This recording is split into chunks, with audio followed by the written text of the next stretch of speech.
One of the quirkiest and yet fondly remembered, as well as the most critically heralded of Image's earliest releases, the Maxx has unfortunately proven as much of a burden to Sam Kieth as a blessing in many ways.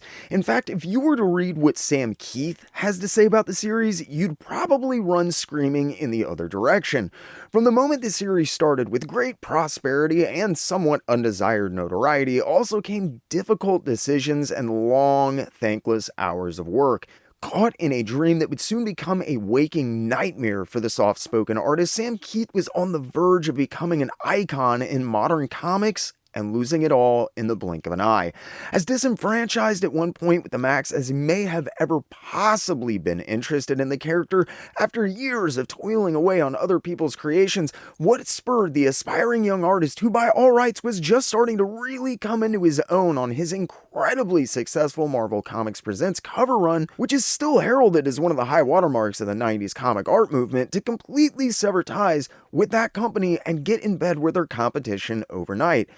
And why does Sam Kieth seem to dislike the Maxx so much? Join me tonight as we continue our multi-part examination of Kieth's career and a little tasty tidbit of tawdry industry trivia and another one of comics' greatest stories never told, How the Maxx Broke Sam Kieth Part 2, The Nightmare of Success. Remember, if you enjoy these videos, do me a favor and hit that like button. Think about getting in the comments section below and letting me know. And if you really enjoy what you see, make sure you hug smash that subscribe button. If you feel like you're in a position to help the channel grow, think about using the links in the description below to sign up for my Patreon page, make a donation via Ko-Fi, pick up a shirt, or use the join button to sign up for membership right here on YouTube. But now, let's get into it.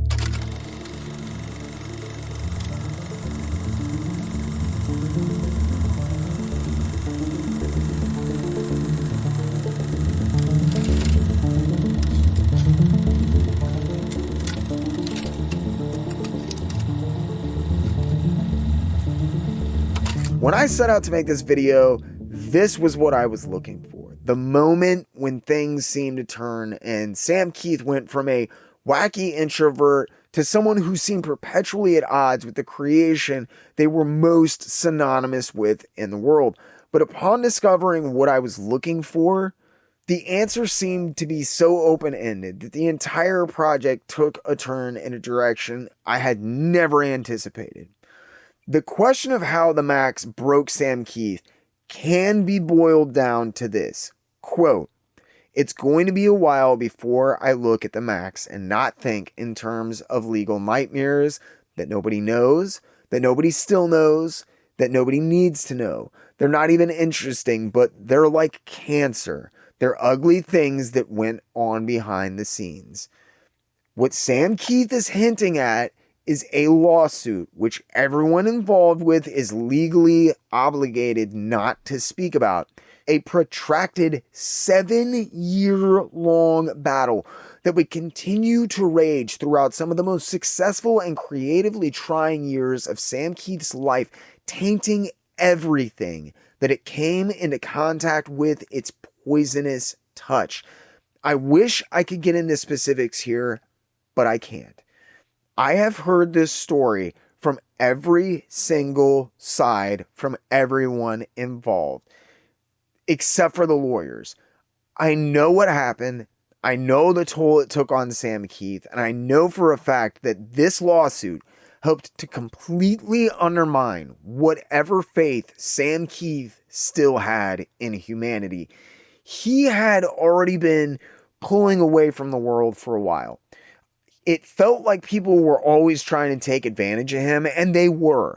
But as Sam Kieth said, the details aren't important. And for Sam Kieth's sake, no, I will not be airing dirty laundry here tonight. The point of this video was to discover how one of the most bright and promising artists of my youth came to abhor his most fan-beloved creation. And this is it. This moment. This cycle of never-ending legal nightmares, astronomical court costs, and a sense of growing alienation and inability to trust anyone and everyone around him that would continue on for the better part of half a decade. It broke Sam Kieth. I don't mean this in the sense that he never worked again, but I do very much mean it in the sense he was never the same again. While I will not go into detail, I will say that the suit alleged that a certain party he'd gone into business with had helped create the Maxx. On these grounds, they were demanding payments starting from the Maxx's very first appearance. The suit was an absolute farce and only cooked up as a way to get at a certain other company's much deeper but much more well-guarded pockets. Unfortunately, due to some legal technicalities, the entire thing was dumped in Sam Kieth's lap, and he was left to clean up the mess. The ensuing years-long battle seems to have genuinely laid waste to Kieth's basic faith in humanity. It doesn't feel like the shock of it all ever really wore off for Sam Kieth. Although the suit came to an end sometime around 2000 or 2001, still 6 years later when he discussed this period of his life, Sam Kieth said some truly vitriolic, if telling and sadly all too true, things about the people he found himself surrounded by. Quote, "I used to get like 25 messages on the phone machine. Nowadays, actually, if you go through and edit down everybody that seems to be offering you something that turns into a big headache, lawsuit, or lost money on your part, you will actually discover there's only 3 messages on your machine, and there's really just 22 people trying to hustle you." So it was a great lesson in learning that, to decipher that whenever somebody tells you something, they're really just trying to take you for a ride, and more than likely, you'll never hear from them again. You'll never see the product. They'll use your character to try to sell it, and you discover the world sucks, end quote. When I read this years ago, I thought I understood what he was talking about. More years later than I'd like to admit now, I think the real truth is no one besides Sam Kieth will ever know the amount of sheer and utter bullshit he had to deal with because of the Maxx. Sam Kieth was an artist who owned his own property at probably the most insane moment to work in comics of all time. Image had changed the game, and just the royalty checks from some of those first issues was more than most of these artists had made in a year. You couldn't launch an Image book in those early days and not get close to 1 million copies with your first issue. The money had to be staggering at points, and Sam Kieth was just one man trying to run what could have quickly become an empire. He never had that mentality, though. I don't know if Sam Kieth ever having an office or anything, preferring to work mostly on his own and under his own recognizance. Sam Kieth was just off on his own, doing his own thing, and happened to come along at just the right time with just the right character and really struck a chord with a lot of people. At one point or another, he got suckered into more than one nasty deal, and it just so happened that one of them went really south on him. When we as fans look at the Maxx, we're filled with warm, happy memories and captivated by the mind-blowing art. As he said, it would be years before he could even look at the character of the Maxx and not simply think in terms of legal and logistical nightmares. While this would eventually prove disastrous for both the series and fans alike, the big problem at the time was Sam Kieth was still drawing the book he was getting sued over. If you're not overly interested in something to begin with, or at least losing interest in it like Sam Kieth was with the Maxx by this time, and then you spend, say, the better part of half a decade fighting about it in court, who made it and when and how, and you have to analytically pick every single little thing about it apart, well, you might just end up wanting to never look at it again. I fear that's the case with the Maxx. As he was faced with continuing legal difficulties, as well as a losing battle with his waning interest in the character in general, I think, Sam Kieth was quickly confronted with the harsh realities of having to work on an ongoing monthly book filled with characters he created that he didn't even necessarily like that much anymore. Sam Kieth was trapped on a monthly book that was quickly becoming the bane of his existence in a number of ways. Not only do I think Sam Kieth has distanced himself from his older style, most commonly associated with his Marvel Comics Presents work, because it was lifted from other places in his mind, and not really his in some ways, but when I spoke with William Messner-Loebs, he also repeatedly made mention of something I had never heard, which is, I think, a big factor here as well. Even by the time the Maxx started, Sam Kieth had already begun to complain about some serious wrist pain. One of the reasons he loved his art so much was because Sam Kieth was always fascinated by the ease with which William Messner-Loebs handled a brush or pen. While William Messner-Loebs was very loose and gestural, Sam Kieth had what Messner-Loebs described as a, quote, death grip on his pens. When asked about his hyper-detailed images, Kieth has always admitted it took him a lot longer to do his illustrations than a lot of other people. There's just no way to fake drawing 10,000 hairs on Wolverine's arm. You just have to draw 10,000 hairs if that's what you want. Spending increasing amounts of time hunkered down with his hands clamped to his pens and attempting to one-up his last piece as time pressed on, and especially as the book continued month after month, Sam Kieth's wrist certainly wasn't getting better. While I'm not aware of him being forced to take any time off or anything like that because of it, I do think that some of Sam Kieth's pushback against that early style has to do with his wrist and not being able to render stuff like that at a certain point. If you've ever seen a picture of Sam Kieth drawing with what looks like a pad around or under his hand or on his wrist, this is the reason. William Messner-Loebs revealed in our conversation he had personally not spoken about it publicly in almost 30 years because he was afraid it might cost Sam Kieth work if publishers ever caught wind he had wrist problems. This may be one of the major reasons that Sam Kieth himself has never brought it up either. Overworked, probably dealing with a decent amount of pain, nearly 3 years into a monthly book with some of the most insane art ever produced for the medium, and distracted by the harsh realities of the industry that he was surrounded by, Sam Kieth was teetering on the edge of becoming a superstar in the comics field and completely losing his mind. By this time, Sam Kieth reportedly only had 3 days a week where he was actually able to draw the Maxx. Sam Kieth was having to spend the rest of his time going back and forth from Hollywood, taking endless meetings about stuff like the cartoon show and the constantly evolving movie script. In spite of all of the time and energy that he invested not only in the MTV Oddities cartoon but Hollywood in general, while there had been initial discussions of a second season, Oddities had not gone over like MTV had hoped. In fact, their entire new crop of animation was basically withering on the vine. Despite its success as something of a cult hit, Sam Kieth and Greg Vanzo, who were at San Diego Comic-Con at the time, found out the cartoon had not been picked up for a second season in July of 1995. The details of this part of Sam Kieth's career aren't as extremely well known as others, mostly because of the nature of movie deals and stuff where you can't contractually talk about a lot of stuff. While I can't tell you a lot of specifics, I do know Sam Kieth made at least one other attempt at working with MTV Animation. There's a proposal packet for a series called Drac World by Sam Kieth that just kind of mysteriously showed up on Heritage Auctions not inordinately long ago.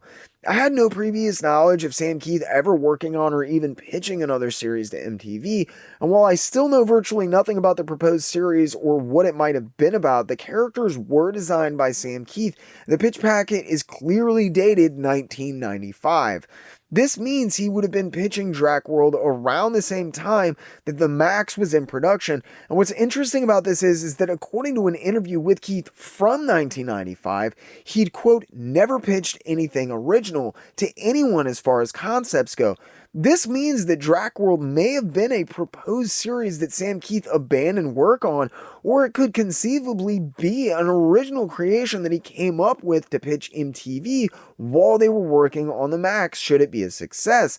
Either way, like basically everything else in Hollywood that Kieth would attempt, the pitch never went anywhere and probably only further served to overwork and burn out the artist who was already stretched way too thin. The hyper-detailed realism that he brought to the first arc of the series was undergoing a noticeable and perceivable shift. It was becoming more amplified and gestural than before, taking on aspects of the frequently mixed media panels Kieth had begun to insert into the series almost immediately. While Kieth has claimed in interviews his work became increasingly erratic following the initial 6 issues, it isn't until around the 9th issue where I personally feel like you can really start to tell the extent of what's going on, art-wise at least. While Sam Kieth had been obsessed with meeting deadlines on the book when it first started, it only took 3 issues for the series to hit its first delay, and a 2-month delay at that. It wasn't hard to understand why, with the insane art on the interiors and the paintings that kept popping up. But before the first 12 issues had finished coming out, there were gaps in between just about every other issue. Sam Kieth was just stretching himself too thin with the cartoon and everything else that was going on behind the scenes, and he started to fall behind schedule early on. I personally couldn't always tell though. While issue 9 just looks a little rushed if you're taking a fine-tooth comb to it, there's no way you would know the entire issue was done over a single weekend to meet the deadline for publication. Jim Sinclair was in utter disbelief, arguing there was no way they could get it done in time. Sam Kieth had an ace up his sleeve, and to his shame, hid Julia in a bathroom for pages on end. Despite looking at a bathroom door for several pages, I had never put together that this was Sam Kieth trying to just fill pages with something. The artistic shift that began directly following this issue was symbolic of the changes that I think Sam Kieth was trying to make in his own personal and professional life at the time as well. Sam Kieth was attempting to simplify his life, cutting out all the negative influences he could and concentrate on his career and work. While there are a number of other issues you can point to where there are glimpses of what's to come, none of them signify the change that the Maxx was undergoing better than issue 10 in my opinion. Not only is issue 10 his favorite issue, but Sam Kieth literally went so far as to say in a commentary track for the accompanying Maxx episode, okay, this is my favorite one. This is a time capsule. Get rid of the rest of it. Flush it down the tubes. When you look at the issue in retrospect, it's not hard to discern the reasons for this either. Issue 10 personifies the almost childlike aspect of composition that Sam Kieth would begin to increasingly chase during the latter part of his career and to this very day, following nearly half a decade of some of the most dizzying comic book compositions of all time, literally dripping with detail the human eye and the primitive reproduction techniques at the time would never be able to pick up. With issue 10 of the Maxx, I think Sam Kieth was finally able to shed the last remnants of the person who had done all those Marvel Comics Presents covers. As Sam Kieth might say, he was finally able to let go of drawing every hair on Wolverine's arm. Issue 10 was a pivotal turning point in not just the Maxx, but Sam Kieth's career.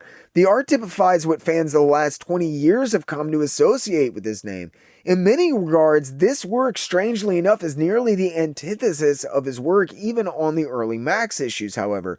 It seems that following issue 10, there was kind of no going back for Sam Kieth. By issue 11, you can see his lines simplifying, unneeded brush strokes starting to disappear, and by the 12th issue, you can tell someone else entirely is drawing the book, metaphorically. Just as the art was undergoing a radical shift and redefining what people came to associate with the title and Sam Kieth in general, so too was the story and writing on the Maxx. As the series continued, Sam Kieth was not pleased with where the series went, and while I'm sure this had everything to do with what was going on behind the scenes as much as everything else does, I think a big part of this was also the loss of William Messner-Loebs. While the fact that the Maxx was a Sam Kieth creation is beyond argue in my opinion, I think what's kind of lost in translation is the full extent of William Messner-Loebs' role on the Maxx. While he might have been credited much like Jack Kirby as something much simpler, what he really was responsible for was being part of an amazing team. They never saw the book the same in my opinion. I'm still not sure William Messner-Loebs ever got the bizarrely personal place that Sam Kieth was headed with the book. Messner-Loebs was writing a superhero comic book. Sam Kieth was writing a journal entry. It was a perfect mixture. Sam Kieth's deeply personal, off-the-cuff writing teamed with William Messner-Loebs' ability to work and toy with continuity and stories because of his time at DC on some of their biggest sellers, but also most often rebooted properties and titles, as well as just being a generally clever guy. And the years that the two friends had spent working on material, especially stuff like Epicurus the Sage, they had nearly perfectly balanced each other out to this point. But it was Sam Kieth's series, and at a certain point it seems he had a vision in mind, and perhaps William Messner-Loebs wasn't fitting into that picture for the first time since they started working on the Maxx 2.5 years before. By the time issue 16 of the Maxx was released in June of 1995, less than 10 months later, according to a commentary track, in Sam Kieth's words, he had been, quote, rewriting a lot of the stuff Bill was doing disrespectfully, but I had this definite idea. While the credits for issue 16 state that Bill's on vacation, things got messy shortly thereafter, and I do believe it was on this issue that the fate of the Maxx was truly sealed. While I am not aware of any kind of falling out or anything of the sort, as it had been planned from day one that William Messner-Loebs was a temporary writer on the series while Sam Kieth figured out how to write and draw an issue on a monthly book. The credits to the books tell an interesting story of what seems to be like a roughshod and bumpy transition in a lot of regards, though. When I talked to him about it, while he didn't get extremely specific, Bill simply stated he had been asked to leave the book at a certain point and graciously had. He appreciated the work that he had done and he loved working with Sam, and over the last 2.5 years on the character they had done some great stuff, but he didn't foresee any problems transitioning back from the Maxx to the kind of work he had been doing for DC before he started on the Maxx. Sadly, this was not to be the case for William Messner-Loebs, whose career never fully recovered from leaving for Image when he did. By the time he went back to make his return to the Big Two, all the editors he had known had moved on to more lucrative jobs as writers and into management, and some of them are retired. And given that he had defected to Image Comics for almost 3 years, while he managed enough work to get by for about 2 years afterwards, by the end of 1998, William Messner-Loebs was becoming an endangered species in the credits for mainstream books. By May of 2000, work had somehow completely dried up for one of the most accomplished scriptwriters of the 1990s, and William Messner-Loebs found himself with little way to support or pay for a place for him and his wife Nadine and his elderly mother to live. In what I can only call a series of classy moves, Sam Kieth agreed to return to the one property that everyone seemed to be pestering William Messner-Loebs about, Epicurus. While he'd been close to inking a deal a few times, it always came down to the stipulation that Sam Kieth handle the art, which he agreed to do, contributing an all-new 36-page story to the Epicurus trade paperback collection that was released by Cliffhanger, which was an imprint of Jim Lee's by then DC-owned Wildstorm in 2003. Through a series of calamitous events, William Messner-Loebs lost not one but 2 homes subsequently and spent time actually living out of his car doing janitorial work for a local church. After having fallen on hard times, and while the two are no longer in touch, William Messner-Loebs repeatedly reinforced how wonderfully Sam Kieth treated him when it came to the Maxx, saying he was extremely gracious a number of times. While the world fell apart for William Messner-Loebs in some ways when he left the Maxx, I think the same can be said for Sam Kieth and the title itself for that matter. Given that there seems to have been little, if any, warning that he was going to take over writing so quickly at a certain point, no fights, no building animosity, there seems to have come a point where Sam Kieth had a definite idea where he was taking the series, and William Messner-Loebs was becoming more of a hindrance than a help in regards to where he wanted to take it. Sam Kieth was constantly interested in getting more and more introspective, stepping further and further from the standardized format of US superhero comic books and trying to explore characters and complex emotions instead. As the books moved forward, I think William Messner-Loebs got the answers he was looking for in regards to the Maxx's name, his origin, that kind of thing.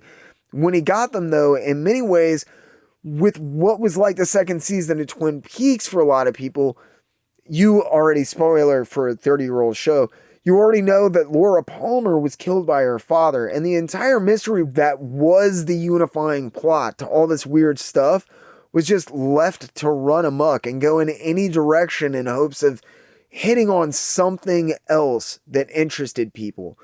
You can feel the more traditional aspects of the Maxx, a lot of continuity-based storytelling, for example, relying on traditional comic tropes and traditions, beginning to dry up very rapidly at this point. This is because there was a shift going on, where Sam Kieth could no longer make his story fit into the conceptualized thinking of a superhero book that William Messner-Loebs had.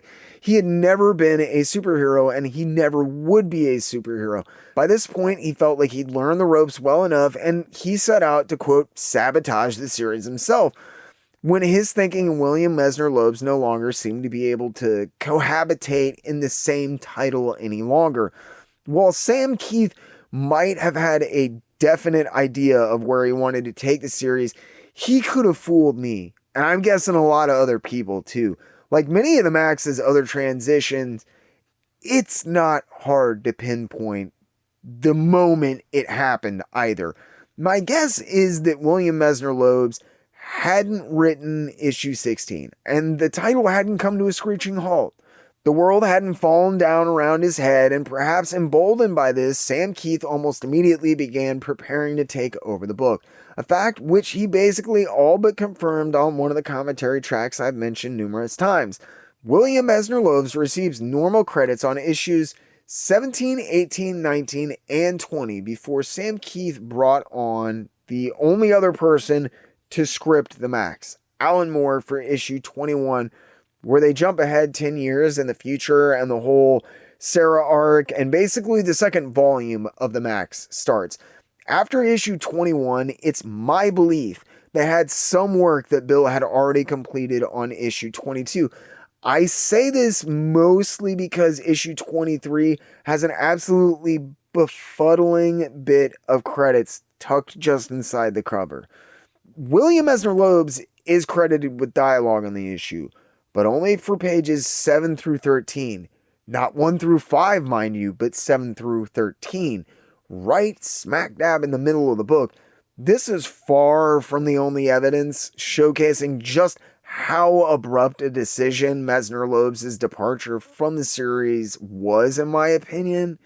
The second, and perhaps even more telling piece of information, can actually be found in another one of the absolutely indispensable Maxx Tracks letters. In issue 22, Sam Kieth says that, quote, Bill and I just finished a story while making the first ever announcement about the Friends of Maxx 3-issue miniseries. This series was touted with an April 1996 release date, only 2 months after issue 22, and would be published, quote, from time to time by the same announcement. By the release of issue 23, only a month later in March 1996, William Messner-Loebs, whose name was coincidentally nowhere to be found on the Friends of Maxx series, was completely erased from any further mention of the series or credits thereafter, which would, quote, tell stories that don't fit into regular continuity, but Sam Kieth, quote, wanted to tell anyways.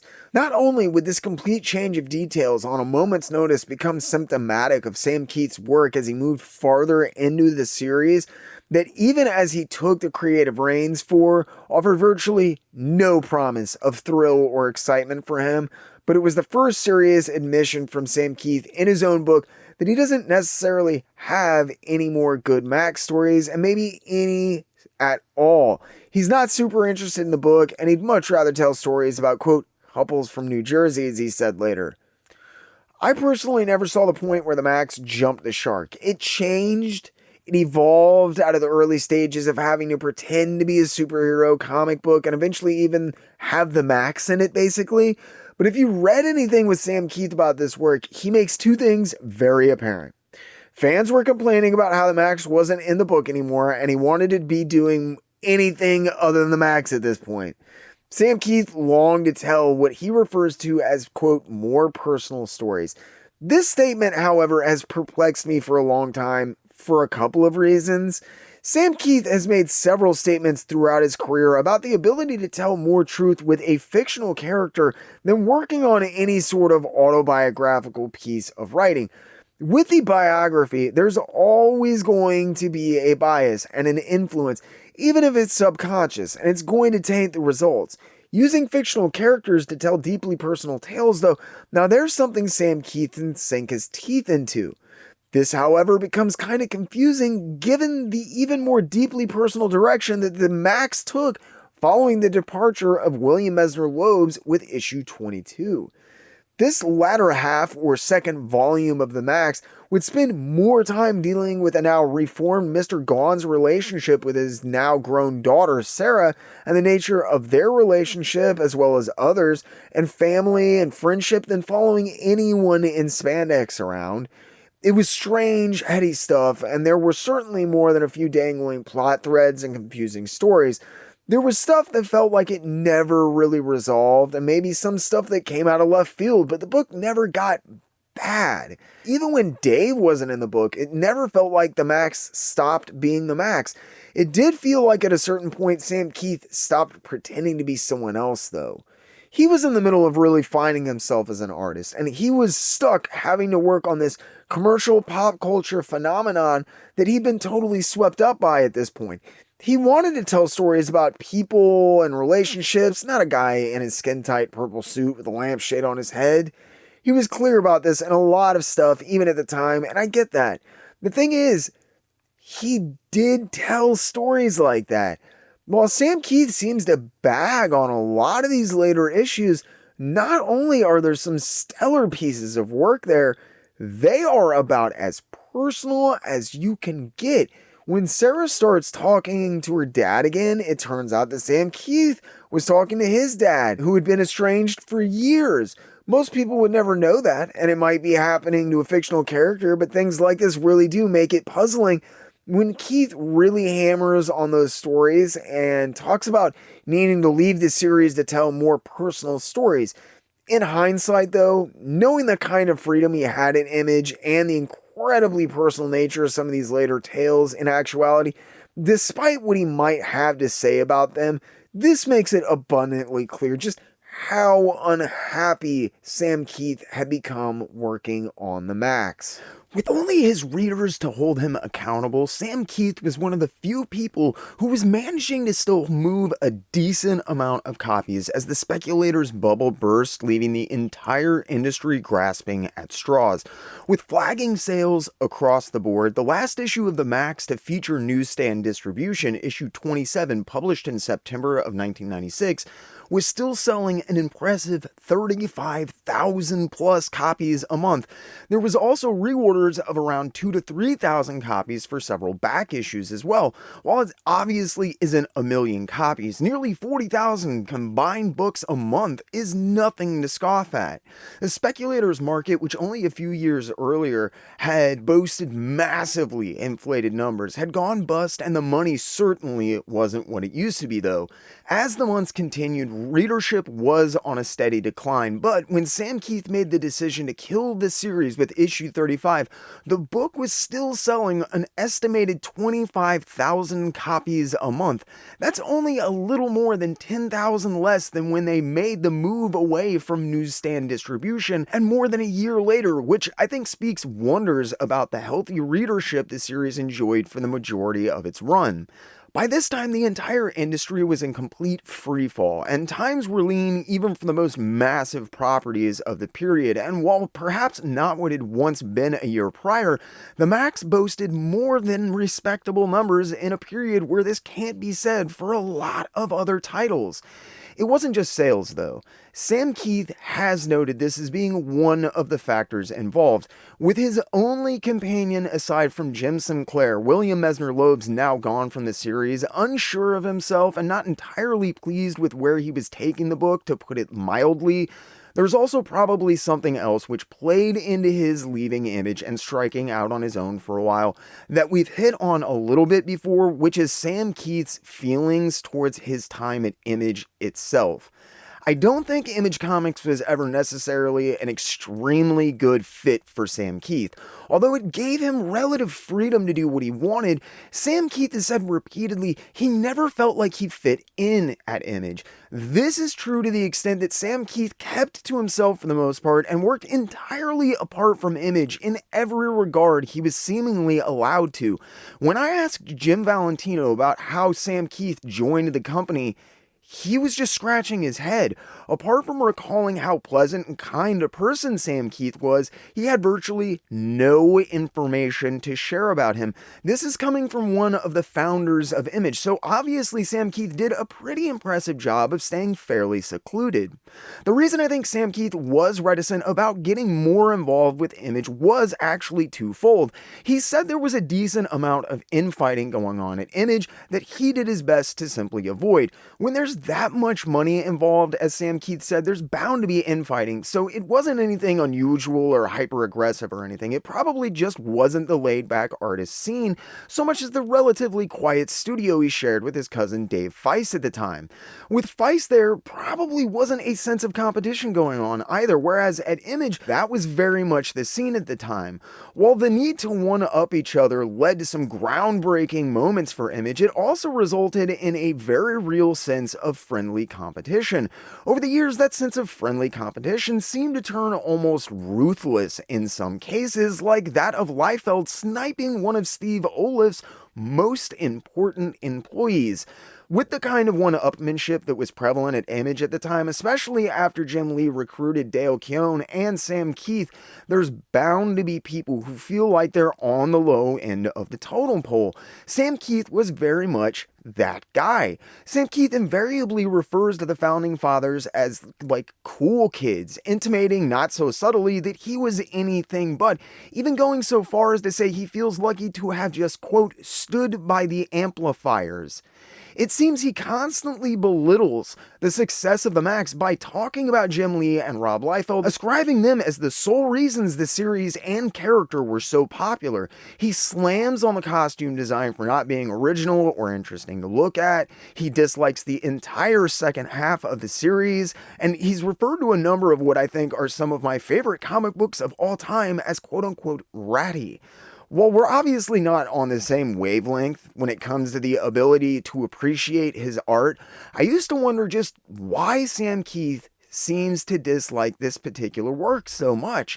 The Maxx never really felt like his accomplishment to begin with for Sam Kieth, though.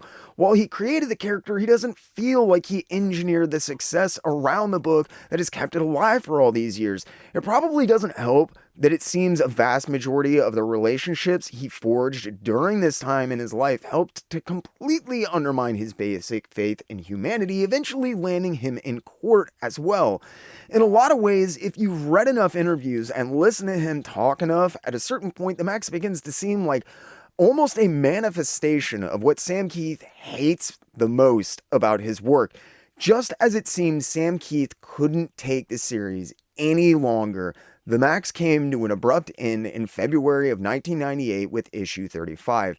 For years, it seemed the precipitating factor might have actually been, of all things, a letter from a reader. The letter was so painfully on the nose, repeating almost verbatim many of Sam Kieth's own complaints about the series. It was like he could have written it. For years, there was a lot of stipulation that it may in fact have been this letter which brought the Maxx to such an untimely end. If you read an interview with Sam Kieth where he talks about the end of the Maxx, he'll invariably talk about how upset fans were, that he had all these dangling plot threads and everyone was just begging him to end the series. It seems like this is only Sam Kieth's perspective of the truth, though. Looking back, the majority of everything I can find about the series remained almost unanimously positive. Some people didn't get it, but that was kind of a given with the Maxx. Despite the industry crashing and burning around it, the series was managing to continue on with a fairly steady readership, and most of us were just as happy reading about Dude Japan as we were Dave, Sarah, or Julie.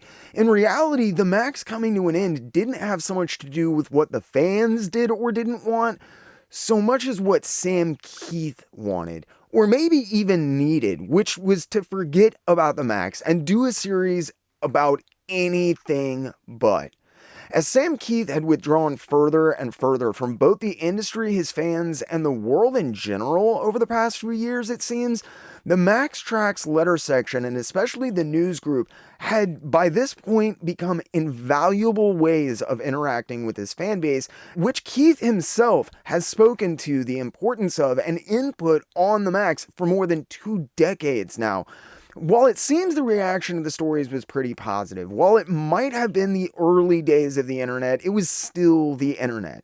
There were certainly people saying mean, awful, hurtful stuff, and even just complaining about the book and how the Maxx wasn't really in it anymore. I don't know if any of that actually got to him, but there was a particular letter in issue 35 which seemed to sum up everything Sam Kieth has ever complained about having to do with the Maxx in every instance I know of where he gets roped into talking about it. After the laundry list of complaints which comprise his letter, Brian Woods wrote, quote, "Your comic is ceasing to be the Maxx. You don't seem to write about that anymore. It has become what Friends of Maxx was." Sam Kieth responds to the letter, saying that he has a lot of valid points and saying that he's integrated some of the suggestions into the story as well as even some of the dialogue. Sam Kieth's response to the letter leaves much of what happened next up to interpretation and stipulation, however. For years, I wondered if that letter had been the thing to send Sam Kieth over the edge, or if it had been just an excuse. After more than 2 decades of speculation, incredibly, Sam Kieth actually addressed the letter in the commentary for the Maxx cartoon series in 2009. Quote, "I think we basically completed everything we were going to do by 1 through 20, and then 21 through 35 was me trying to do anything other than the Maxx story. And Maxx would say, hey, I'm not here this episode, I'm taking off, and here's a story about a dysfunctional couple in New Jersey. And then people were saying, why do you even call this book The Maxx anymore? You should just cancel the book. And I got an angry letter from a kid saying that, and so I worked it into the issue, where some kid says, Mr. Gone, what's up with this story? It's not going anywhere. Mr. Gone says, the world must end now. I'm going to end the world because it's gotten too crazy. And then I ended it, and that was the end of the series. But the good, the ones that make sense, are 1 through 20, end quote. After hearing him talk about it, I'm almost entirely convinced the end of the Maxx was inevitable at this point. He just couldn't take working on the series or drawing the character anymore. It didn't matter how successful or unsuccessful it was. Sam Kieth was finished with the Maxx. The letter was just the excuse he needed to end it all, so to speak. In his response to the letter, he actually references the proposed story for issues up to and including number 38, saying that it will involve Dave, Julie, and Gone, but will be in an alternate reality or, quote, bubble universe. This response is one of the most telltale signs that Sam Kieth was in fact not planning on ending the Maxx, so much as ending the story in the Maxx, hitting the reset button, and then basically doing Friends of Maxx stories with a clean slate under the same title of the Maxx. This, as well as Sam Kieth's excerpt from the news group where he talks about the proposed stories for upcoming issues, soliciting fan advice, and reprinting some of the best responses, all mean that even up to the point of responding to fan mail and having completed the issue, Sam Kieth still hadn't decided to, quote, kill the title. Before you ever even got to the letter section, though, you've already been confronted with the confusingly worded Sam Kieth interviews himself because no one else will, wherein Sam Kieth has apparently ended the series. Or not. Confused yet? Because you will be. Sam interviews himself starts with these words, quote, "This is really sad. How can you end the Maxx? Actually, it was already over, or at least Dave and Julie's story was at issue 20. 21 through 35 was Sarah, and that's done too. It's more of a case of me not giving proper closure to everything. Hopefully this issue will do that." The fact that he's officially stopping the Maxx stories, as in stories about Dave, Sarah, Gone, and Julie in this universe in particular, is clear enough. The title itself, however, seems to be up in question. Sam interviews himself says that retailers have asked that Sam Kieth not change the name of the book to Friends of Maxx, which he says he doesn't think is unreasonable, continuing that he doesn't care what the book's called as long as he gets to do the stories that he wants. Sam Kieth goes on to say that the main characters as we know them will be gone, but they might show up in different iterations, and the fact they have no memory of what happened to them doesn't invalidate our memories or make the story any less real. If this statement or my mention of bubble realities seemed strange, towards the end of this final issue, Mr. Gaunt explains that there are infinite, quote, bubbles, or what we might call alternate realities. He says that after the end of the, quote, the world, meaning this final issue, that their consciousnesses will all transfer to new versions of themselves, but he can't control which reality they'll travel to.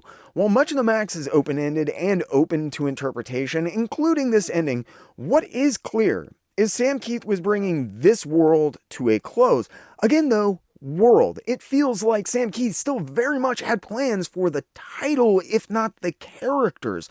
All of this would seem to basically spell out that Sam Kieth was planning on continuing with the Maxx under its original title, just with Friends of Maxx stories between the covers instead.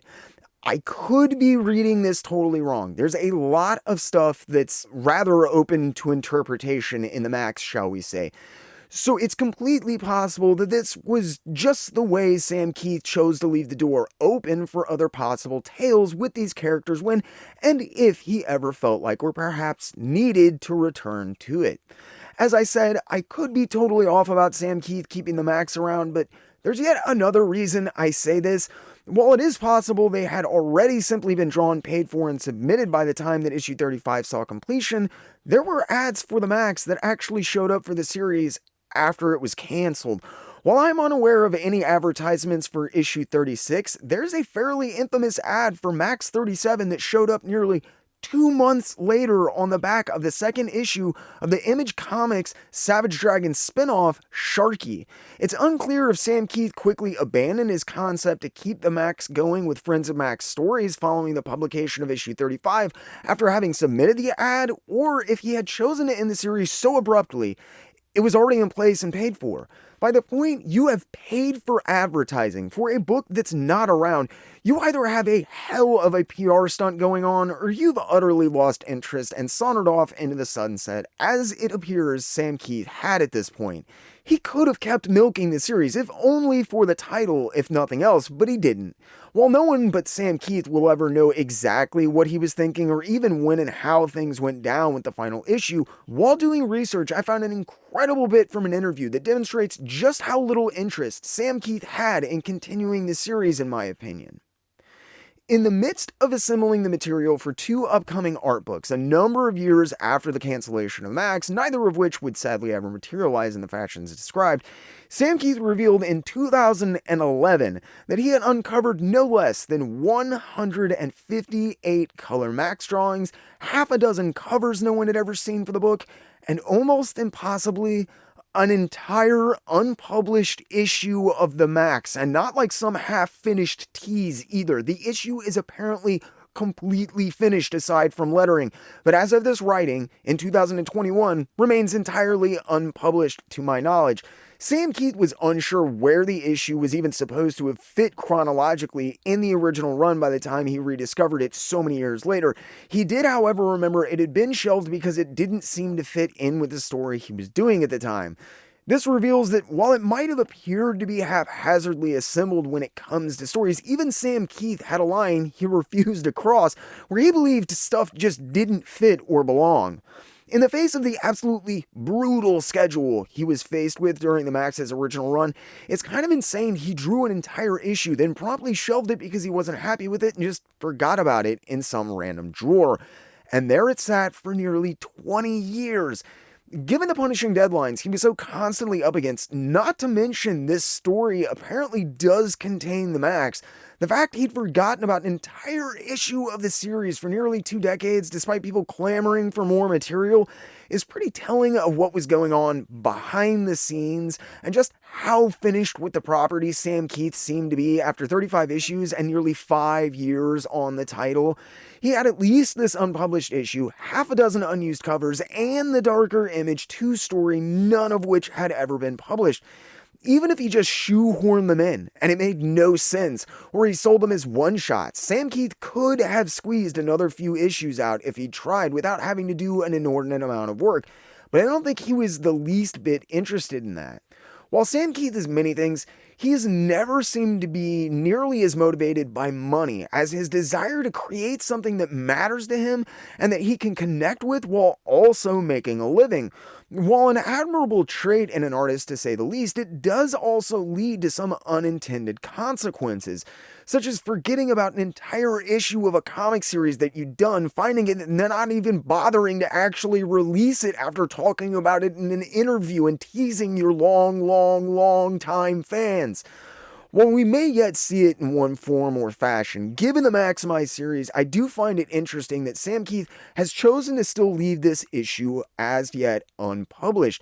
I mean, I don't know about anyone else, but I would buy an unpublished Maxx comic, no questions, dialogue or not. I'm beyond curious to see what Sam Kieth thought was so strange it wouldn't fit into the narrative of the Maxx to the extent he entirely shelved the issue and didn't end up cannibalizing parts or even recycling the story from what I can tell. Sam Kieth certainly hasn't refused to publish the issue because he's unaware that he could make money on it, but I just don't think the Maxx matters enough to him in the way it does to most fans that he's in any real hurry to publish the lost Maxx issue. Some smaller stuff aside, for the better part of the next 15 years, it really felt like Sam Kieth was finished with the Maxx. He did his best to wrap things up in the final issue, but since several major aspects of the Maxx had undergone radical transitions rather suddenly to say the least, most notably William Messner-Loebs' departure, when taken along with the unreleased material and the ads for the unpublished issue, the decision to entirely end the Maxx smacks of being a last-minute one. It might have been a long time coming, but the decision to end it all, that seems rushed. Sam Kieth could have easily gotten out at least one or two more issues with nominal amounts of work, but it just doesn't seem to have felt worth his time and energy. Still embroiled in the final throes of a legal battle which had been raging for the better part of half a decade, creatively and financially drained and utterly disillusioned by the industry, Sam Kieth quietly made the decision to pursue his dream of film directing in February of 1998 and finally canceled the Maxx title. One of the most fondly remembered series in the 90s ended not with a bang, but with the pop of a bubble. While there had been talks of a Maxx film with Sam Kieth directing for years, while he had finished no less than 3 different versions of the script, nothing had ever come of it. After the cartoon show went bust after a single season, the film seemed a lot less appealing to Sam Kieth, and after a while, any plans that were in motion fell through as a result of the ongoing lawsuit concerning the Maxx's creation. Although his earlier plans to get into the directing chair hadn't worked out, it was in 1998 that Sam Kieth was offered what seemed to be the chance of a lifetime. Travel the world, shoot a movie, and live the good life abroad for a bit. And that's how it was pitched to Sam Kieth. With Sam Kieth, though, things are hardly ever as they appear. I don't know exactly what he was told or who told it to him, but the movie deal turned out to be with Roger Corman. Now, if that doesn't tell you what's coming next, here is a little breakdown. For anyone unfamiliar, Roger Corman is a world-class purveyor of Z-level films. Don't get me wrong, Corman's goal was never to set the industry on fire. He was interested in making a good living, and he saw movies as a way for him to do just that. He oftentimes made his living doing what other people didn't want to, or in many cases, wouldn't do. Roger Corman didn't mind having his name attached to some legendarily bad films like Attack of the Crab Monsters, but he also wasn't upset when he had the random diamond in the rough as well, like The Pit and the Pendulum or Little Shop of Horrors. Regardless of the script, despite the crew's level of experience, budgetary, and time constraints, you name it, Roger Corman was the guy you called to get it done. And Corman was good at that. He built an extremely successful and long-lived career around making sure films hit theaters regardless of what transpired behind the scenes to derail any given production. He's done some great films, don't get me wrong, but Roger Corman is not a name you associate with high-quality blockbuster motion pictures. Coincidentally, he also happens to be a notorious penny pincher and has developed a reputation of straight lying to his cast and crew when he feels like it might benefit him in any way. If you want to learn more about that, I highly suggest you read a little bit about the legendary, unreleased 1994 Fantastic Four film Roger Corman produced to further illuminate what I'm playing at here. Or better yet, get in the comments section and tell me to do a full episode about it, because it's one hell of a story. The Fantastic Four film was so fantastically bad, it's the only movie to have ever made a profit by not getting released that I am aware of. Long story short, there was a Fantastic Four film from 1994 that was made essentially as a way for a German producer to hold up the rights to the franchise, which he'd purchased a decade prior for a fairly small sum. Roger Corman was apparently paid $1 million to put something together that qualified as a theatrical film so that Bernd Eckinger didn't lose the rights to the Fantastic Four. Despite claims from nearly everyone on the crew, Roger Corman included, it was revealed 20 years after its doomed release that the film had positively never been meant for theatrical release. It in fact served a dual purpose. Not only did Eckinger get the time that he needed to assemble the $90 million budget he needed for the 2004 Fantastic Four film, which spawned a less successful sequel and a disastrous reboot, but Roger Corman ended up with the movie. Suddenly, the cast and crew, who were doing self-funded trips across the country, making appearances to promote the film since the studio didn't seem to be doing it themselves, received cease and desist letters. They were forbidden to do further appearances or, in fact, apparently talk about the film in general. Roger Corman had slightly managed to hold on to the film, and when Avi Arad, who would go on to become basically the father of the MCU as we know it in many ways, paid Roger Corman, quote, a few $1 million in cash in exchange for not only the film being shelved, but having the negatives burnt. Having already been paid $1 million to do the film and then subsequently being given even more to ensure that the film never saw the light of day, Fantastic Four became the first and I do believe the only movie ever produced that was never released but managed to turn a profit nonetheless. The moral of all this is that Roger Corman lied to much of the cast and crew of the doomed 1994 Fantastic Four film, not just then, but for decades. Aside from Bernd Eckinger, who engineered the plot in order to retain the rights himself, it was never revealed to anyone involved with the production, or even those working on the apparently completely phony planned release, that the film was never even intended for theatrical release. I don't want to paint Roger Corman out to be a monster. He's not. He's a Hollywood producer, and that's just the kind of person that you have to be to survive in that profession. My point is, when someone like that, someone like Roger Corman, the guy responsible for It Conquered the World, makes you an offer to shoot a globe-trotting horror film and makes you all these promises of glitz and glam, you should probably think long and hard about what you're agreeing to. Sam Kieth either didn't do this or did it far too late. After signing on, by the time he was finished with his contractual obligations with Corman and his production company in 1999, the film he had been promised went from a horror film to a film about kickboxing before finally becoming the riveting rock-climbing action-adventure film Don't Let Go. In case you get a wild hair and you want to actually check it out, it was renamed Take It to the Limit for its extremely limited release in 2001. I'm not going to take cheap shots at this film. It's not as bad as you'd think. Seeing the trailer, it is in fact much, much worse. The only possible redeeming factor I can conceive of is that they did cast Leo Fitzpatrick. I absolutely loved the movie Kids when I was growing up, so seeing Leo Fitzpatrick, who played Telly in anything, is usually a pleasant surprise. Usually, nothing about Take It to the Limit was pleasant, however. Okay, so maybe a couple of cheap shots, but I mean, wow. And for the record, I get the feeling I'm not the only one who wasn't entirely pleased with the way the film came out.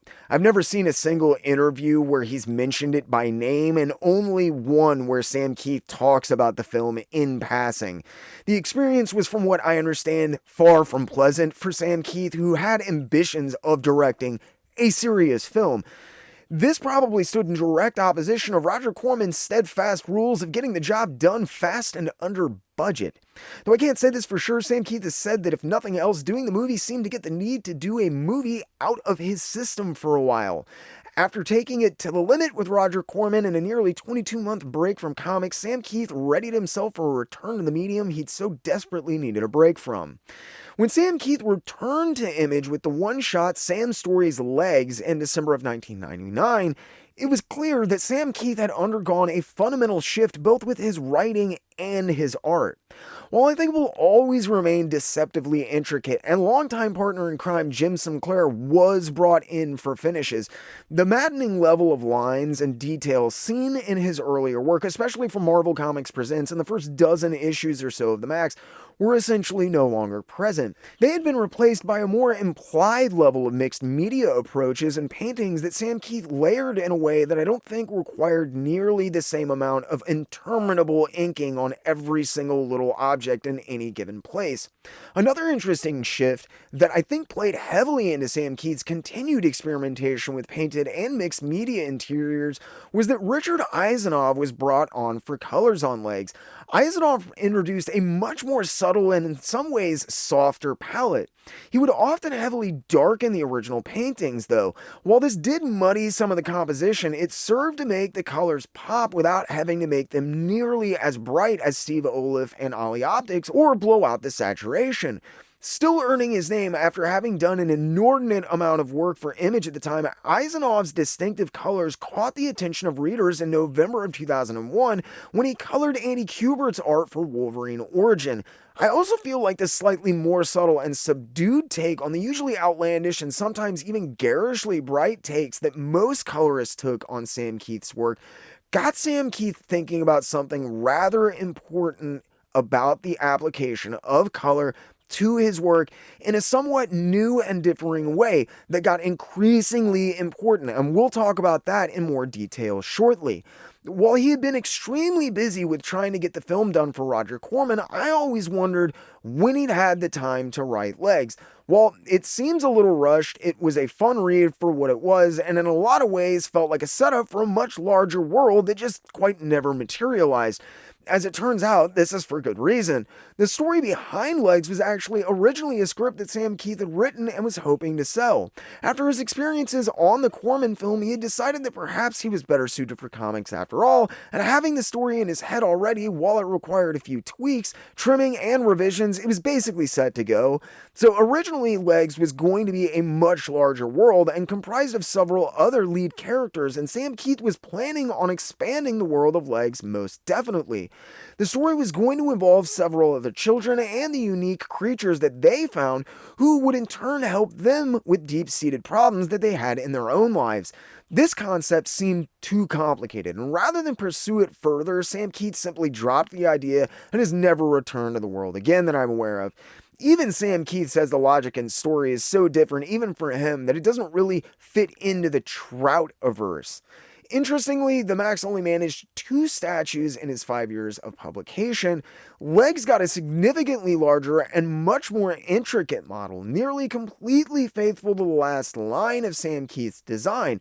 While Legs didn't really do what he had hoped in a lot of ways, I think it did open the door back up for Sam Kieth to start getting back into comics and prove that people were willing to publish stuff of his that wasn't just the Maxx. This allowed Sam Kieth the necessary confidence to produce the evolutionary leap in his career over the next few years, which would entirely redefine his style, the characters, and the stories that people associate with the artist today. Sam Kieth spent the next few years working on several miniseries, usually centered around female protagonists like Zero Girl and Four Women. After years of laboring away and having earned himself a loyal following while he was at it, Sam Kieth was finally left to do his personal stories. What took place over the next few years, beginning in 2000, was something of a revival period for Sam Kieth. Much of this work dealt directly with the themes and more personal stories that Sam Kieth had so desperately wanted to tackle for so long, but he was eventually asked to employ the same tactic to some of the biggest characters and franchises in superhero comics history. In 2002, Sam Kieth achieved one of his biggest career goals. Well, at least it had been a goal 30 years prior. He finally did more interior work for Marvel on not only Wolverine, but the Hulk as well, in the same series. The Wolverine Hulk series would prove a template for much of the superhero work that Sam Kieth would create over the next decade. A short, self-contained miniseries, often square-bound and dealing with whatever characters it appeared Sam Kieth felt like drawing and story he felt like telling at any given time. As Sam Kieth quickly began to expand back into doing cover work on titles like Venom and Spectacular Spider-Man for Marvel, he also continued to produce independent books such as Ojo for Oni Press and the Scratch miniseries, beginning a fruitful relationship with DC in 2004 on similar titles. Particularly, Scratch put Sam Kieth on Batman interiors for the first time in a significant way. Scratch began what has become a long love affair between Sam Kieth and that character, which strangely enough would go on to have shocking consequences more than a decade later for the Maxx. Between 2004 and 2013, Sam Kieth produced a number of other Batman and related titles, including Batman Secrets, Batman Through the Looking Glass, and Arkham Asylum Madness, as well as a 4-part story, Ghosts, for the Batman Confidential series. This entire period from 2000 until 2013 is a video I'm going to do. It is a period of vast change and evolution for Sam Kieth, and he did some truly incredible work, but it was also a period where basically nothing happened with the Maxx. Not only was Sam Kieth obviously a little bit tapped out on the character, but apparently he didn't own the rights. I would assume that since most of the licensed merchandise you saw after a certain point all bore the MTV logo, that's who controlled the rights. I can't say how much of the property they controlled or anything of that nature, though. Regardless, for a number of reasons, Sam Kieth wasn't very motivated to do much of anything with the franchise, the least of which not being that he probably couldn't necessarily monetarily benefit from anything having to do with the Maxx during this period in the way that he felt like he should. The only thing I'm really aware of that came out following issue 35 of the Maxx was the mysterious appearance of Mr. Gone in a story that Sam Kieth did for a collection that the Dark Horse Maverick imprint put out in 2002, Happy Endings, which I believe actually took its name from Sam Kieth's contribution to the anthology book. The Happy Ending story aside, Sam Kieth didn't seem to do much of anything with the Maxx between 1998 and 2013. It just sat languishing in the vault, threatening to become another forgotten relic of the 90s speculators' boom if something wasn't done about it. It wasn't a new series or anything, but thankfully, in 2003, Jim Lee's Wildstorm, by then a subsidiary of DC Comics, reprinted the Maxx as trade paperbacks in its complete form for the first time. For the second time, it appears Jim Lee helped breathe life into the Maxx in a pretty significant way during a critical period of its existence. While there have been 2 original trade paperbacks released by Image between 1995 and 1997, concurrent with the original run, the collections had cut off with issue 13.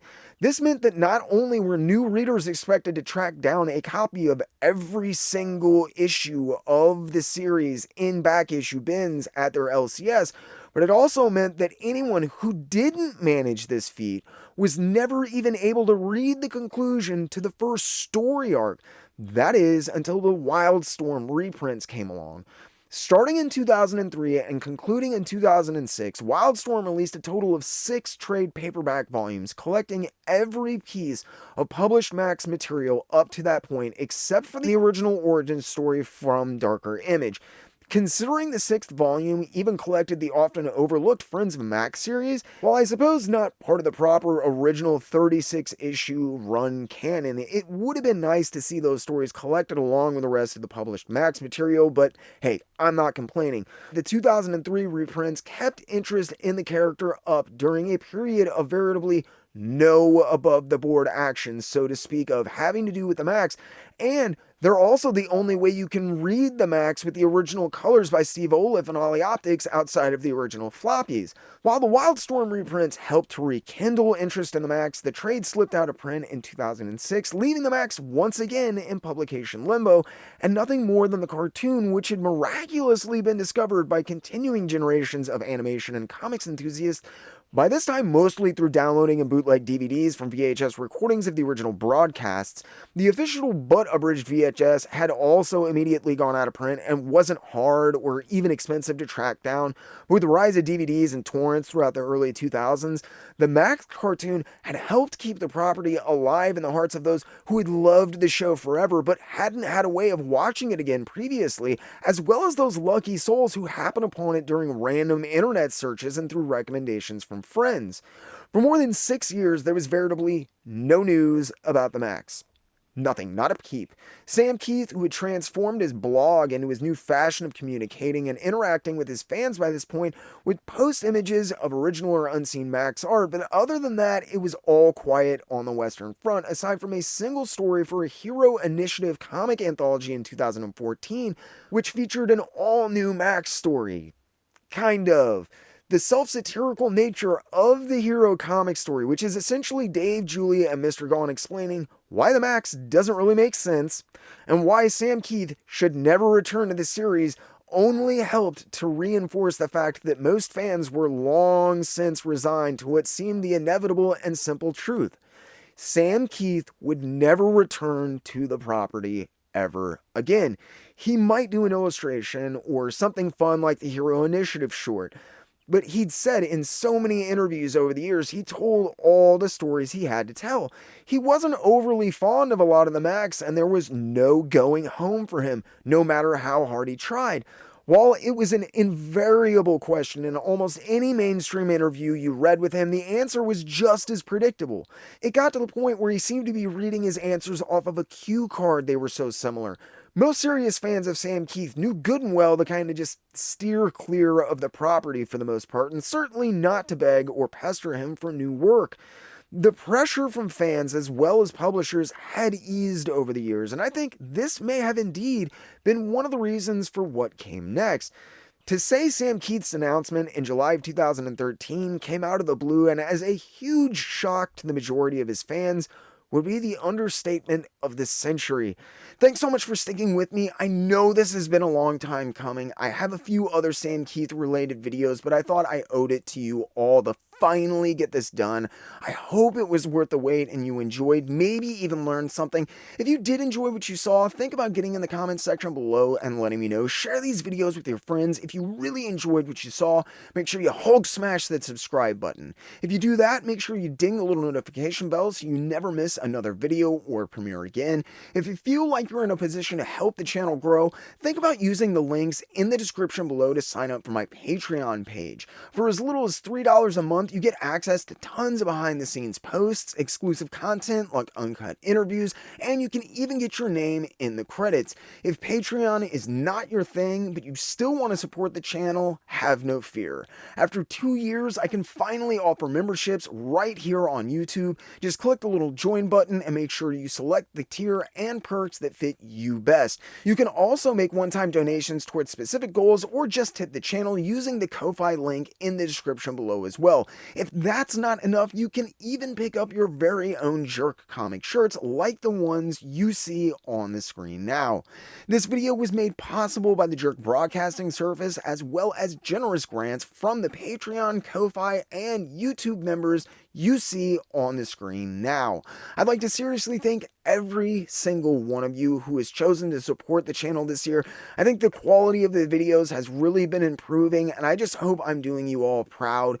Thank you to every single one of you that chooses to support this channel. I couldn't do these videos without your help, and it means the world to me, and I have some big plans for this upcoming year, so keep an eye on the channel, and thank you again from the bottom of my heart. I hope this series has been worth the wait. This has been the channel that the Maxx and Image built, so thank you all for sticking with me. I hope you all enjoyed, maybe even learned something, and as always, I really, truly, and honestly ask only two things. Keep hitting those local shops, and keep reading comics.